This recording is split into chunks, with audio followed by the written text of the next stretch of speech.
Hello guys, अस्सलाम वालेकुम। कैसे हैं आप लोग?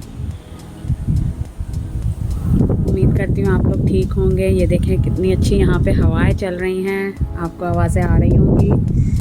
आज काफ़ी दिन के बाद मौसम बहुत अच्छा हुआ है और मैं अपने बैकयार्ड में खड़ी हूँ।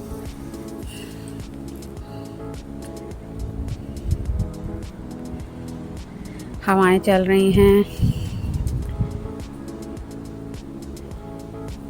वो हमारा नेबर है, नेबर का घर है। वो उधर वो दूसरे नेबर हैं। काफ़ी ज़ोरों से हवाएं चल रही हैं। देखें इतनी गर्मी थी, यहाँ पे घास सारी जल गई है और बैकयार्ड कैसे उजड़ चुका है हमारा।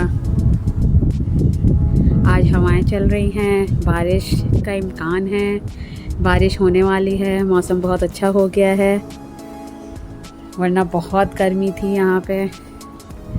और ये देखिए मेरा ये बैकयार्ड है।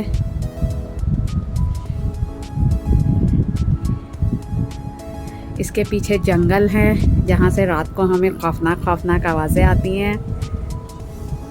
और आते हैं, आपने सुनी ट्रेन की आवाज़ भी सुनी होगी। ट्रेन ट्रैक घर के पास ही है।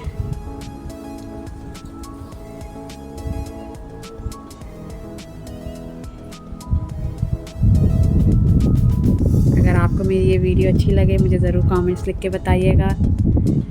नई वीडियो के साथ इंशाल्लाह फिर मैं आती हूँ। अल्लाह हाफ़िज़।